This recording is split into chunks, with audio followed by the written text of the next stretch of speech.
Hi, everybody!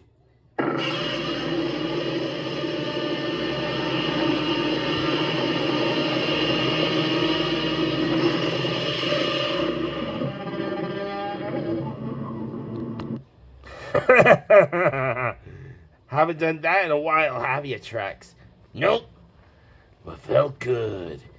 And you know why? Because Trex and I are doing a review of Season 1 of the TV series Monarch Legacy of Monsters. Yeah. So, I'm sorry it's a little late of me doing the review for Season 1. Yeah. Well, we finally started watching it, and it was great. Man. The show takes the main story of the series takes place 1 year after Godzilla defeated the Mutos. Yeah. Man. And only, wow, in 2015. That was a long time ago. Yeah. Kate Randolph, she's a school teacher, and she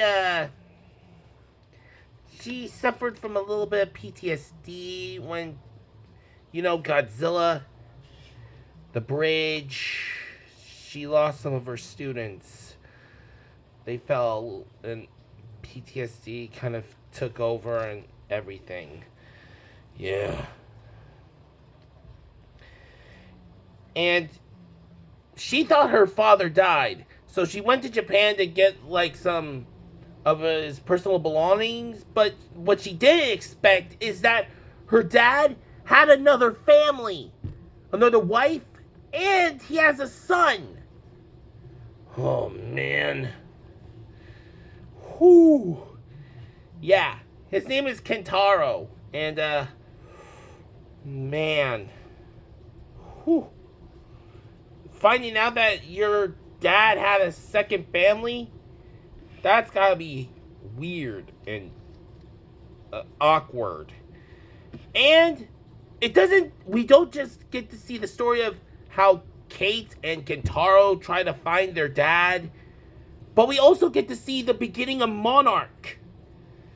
It turns out that their grandparents are the founders of Monarch. You guys remember Billy Randa? The guy from Skull Island who got eaten by the skull crawler in that gas field? It turns out that was their grandfather. Oh, man. Whoa. You gotta be kidding me. I kid you not. Guess what? And we also get to see Kurt Russell and his son Wyatt play the same role. Well, Kurt's son Wyatt, he plays as young Leland, Colonel Leland Shaw. Well, from the past and everything. And Kurt plays as the present day Leland Shaw. Wow. I mean, it kind of fits. Yeah. We see the whole thing with the beginning of Monarch and how they show Godzilla, the footage from the the first movie. And we also get better and more insight into the Monsterverse movies. Oh. And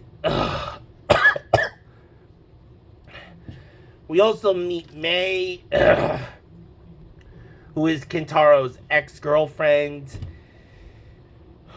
But it turns out her real name is Cora.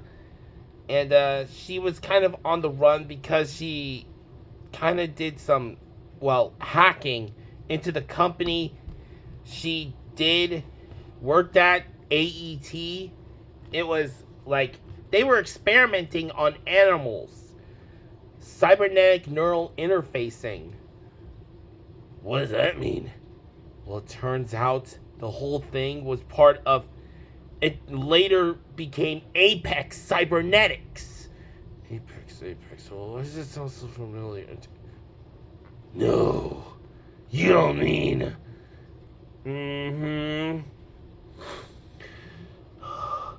It turns out that's the company. That was the company that created Mechagodzilla. Oh man, the cybernetic neural interface. Yes, that was. It just clicked in me when I saw that episode. Oh man. Yep. And we also get more insight with the portals to Inner Earth. And you're wondering how, Leland looks so good when he was supposed to be, over years and years old, in his 90s. Well, turns out,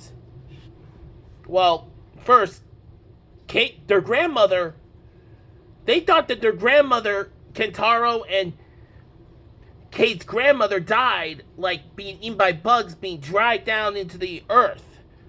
But no.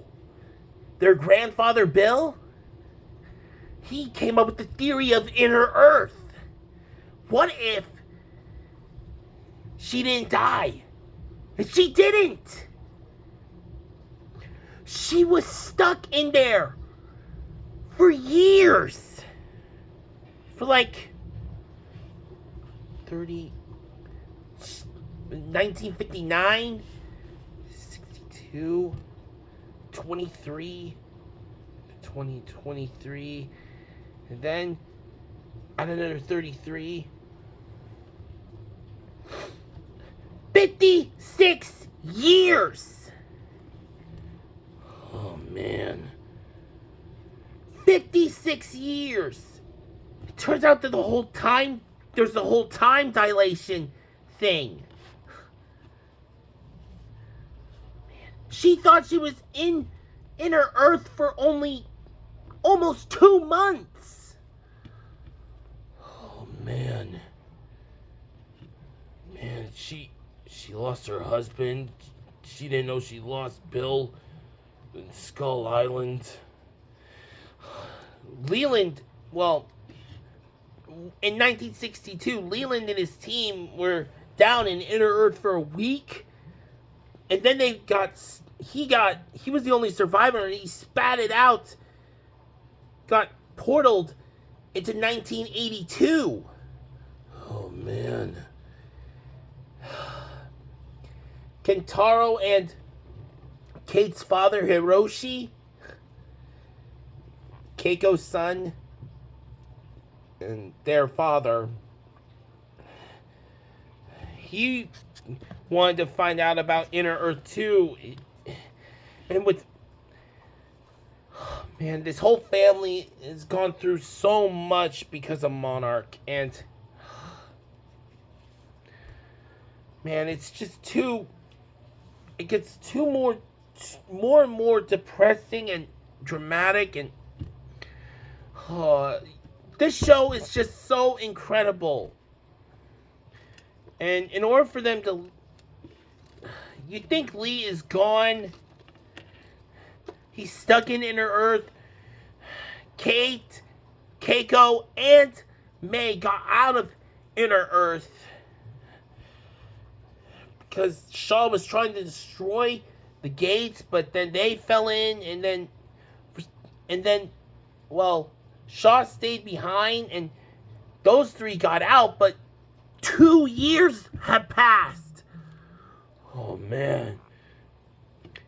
Kentaro and Hiroshi made a deal with May's Korra's former boss back at AET, or Apex, as it's now called, in order to try and get them back. And they got back, just not in a country. Where did they end up? They ended up on an Apex facility or outpost. What? Where? Skull Island. You mean? And Kong. Oh. Oh man. Now we have to deal with the King of Skull Island. But wait, Season 2 could finally put some more perspective into why they had to hide Kong from Godzilla. Yeah, that could be the thing. Why Kong wasn't around with Ghidorah and everything. Why they had to hide him from Godzilla, because both of them were basically alphas. Yeah. I really loved the first season. The entire second season isn't even out yet, and I'm excited to watch it. Well, that's going to be it for our review of Season 1 of Monarch, Legacy of Monsters. Hope you guys like our videos, comment what you think, share with your friends, and if you're new to the channel, please subscribe right away. This is Cray Creature and Trex, telling you to have an awesome, marvelous day. Bye, everybody.